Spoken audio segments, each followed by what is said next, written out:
우리 모두에겐 아주 당연하게도 변치 않는 나라는 존재가 있다고 생각하잖아요? 그런데 만약에 그 단단하다고 믿었던 나가 사실은 아주 정교하게 만들어진 환상이라면 어떨까요? 오늘은 바로 이 가장 근본적인 믿음의 철학이라는 렌즈를 들이대 보겠습니다. 이 유명한 말, 르네 데카르트의 이 한마디는 오늘날 우리가 나를 이해하는 방식의 거의 모든 것이라고 할 수 있죠. 내가 지금 생각하고 있다는 이 사실 하나만으로도 내 존재는 완벽하게 증명된다는 아주 강력한 선언입니다. 자, 그런데 말이죠. 과연 그게 전부일까요? 바로 이 단단한 믿음에 한번 도전장을 던져보려고 합니다. 왜냐하면 아주 오래전부터 동양과 서양의 수많은 철학자들이 바로 그 생각하는 나라는 게 사실은 신기루 같은 거라고 이야기해왔거든요. 정말 흥미롭지 않나요? 그래서 오늘 우리가 떠날 여정은 이렇습니다. 데카르트에서 시작해서 불교의 지혜를 살펴보고 또 다른 서양 철학자들의 생각도 들어본 뒤에 과연 나가 없는 삶이 우리에게 어떤 자유를 줄 수 있는지까지 함께 파헤쳐보겠습니다. 먼저 데카르트로 다시 돌아가 보죠. 이 사람은요, 말 그대로 모든 걸 의심하기 시작했어요. 내 눈과 귀가 날 속이는 건 아닐까? 이 세상이 전부 꿈은 아닐까? 심지어 1 더하기 1은 정말 2가 맞을까? 하고요. 그런데 딱 하나, 도저히 의심할 수 없는 걸 발견합니다. 바로 이 모든 걸 의심하고 있는 생각 그 자체죠. 아, 생각은 확실히 일어나고 있구나. 그렇다면 생각하는 무언가는 반드시 존재해야만 해. 이게 바로 데카르트가 찾은 단단한 반석이었습니다. 데카르트가 이렇게 단단한 땅을 찾았다면 이제 완전히 정반대의 세계로 가보겠습니다. 불교에서는 바로 그 나라는 단단한 땅 자체가 사실은 모래성과 같다고 말합니다.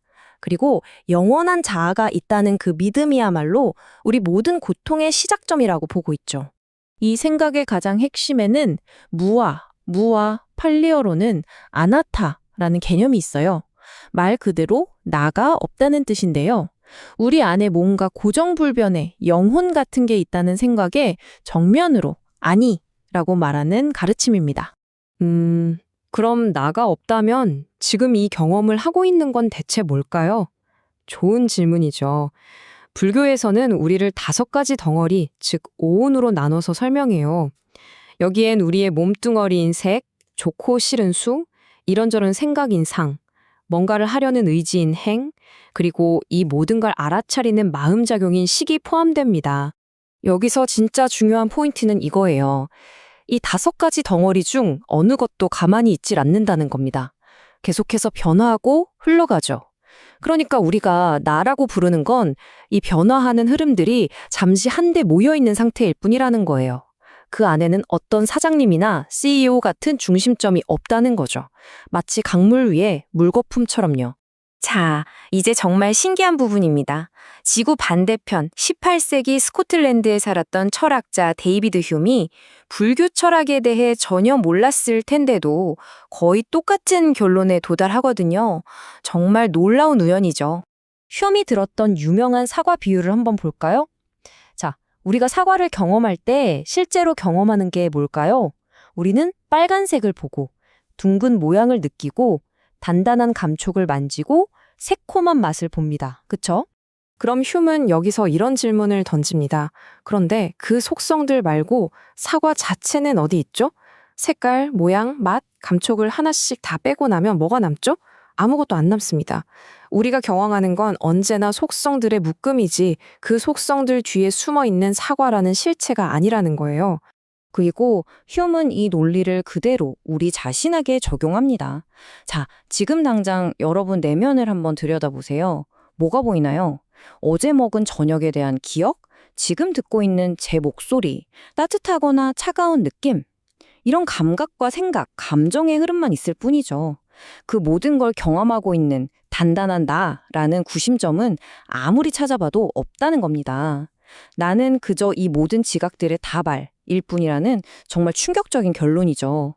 지금까지는 종교와 심리적인 관점이었다면 이번엔 완전히 다른 각도에서 접근해 보겠습니다.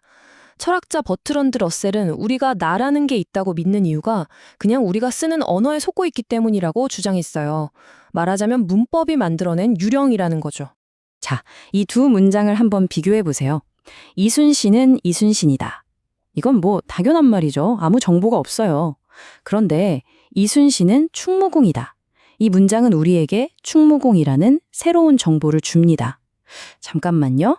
만약 이순신이라는 이름이 그냥 한 사람을 가리키는 딱지 같은 거라면 두 문장의 정보량이 같아야 하는 거 아닐까요?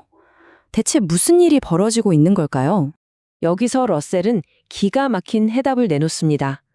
이순신이라는 이름은 어떤 실체를 가리키는 게 아니라 사실은 임진왜란 때 수군을 이끌었던 장군이라든가 한산도 대첩을 승리로 이끈 인물 같은 여러 사실들의 묶음을 줄여서 부르는 약어, shorthand에 불과하다는 거예요. 그리고 나라는 단어도 정확히 똑같은 방식으로 작동한다고 봤습니다. 그러니까 범인은 바로 문법이었던 겁니다. 우리 언어는 주어 플러스 서술어 구조잖아요. 나는 생각한다. 이렇게 나를 주어 자리에 놓다 보니까 우리는 생각하는 행위와는 별개로 나라는 실체가 따로 존재한다고 무의식적으로 믿어버린다는 거죠. 러셀에 따르면 이건 순전히 언어가 만들어낸 착각입니다. 자, 이제 한번 숨을 고르고 전체 그림을 봅시다. 고대 인도의 불교, 18세기 스코틀랜드의 철학자, 그리고 20세기 영국의 논리학자. 사는 시대도, 문화도, 생각의 방식도 전혀 다른 이들이잖아요. 그런데 정말 신기하게도 이들 모두가 정확히 같은 곳을 가리키고 있습니다. 바로 이 지점에서 아하 하고 무릎을 탁 치게 되는 순간이 옵니다. 불교에서 자아를 뭐라고 불렀죠? 경험의 무더기. 그럼 데이비드 휴먼 뭐라고 불렀죠? 지각의 다발. 무더기와 다발. 사실상 같은 말이잖아요. 중심 없이 여러 개가 모여있는 묶음. 이 놀라운 유사성은 정말 소름이 돋을 정도입니다.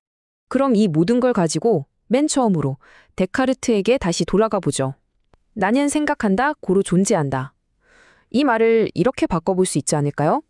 네, 생각은 일어납니다. 그건 사실입니다. 하지만 그 생각이 일어나기 위해 생각하는 주체인 불변의 나가 꼭 필요한 건 아닙니다. 생각은 그냥 구름처럼 일어날 뿐이라는 거죠. 지금까지 좀 추상적인 이야기였죠. 뭐 재미있는 철학 놀이 같기도 하고요.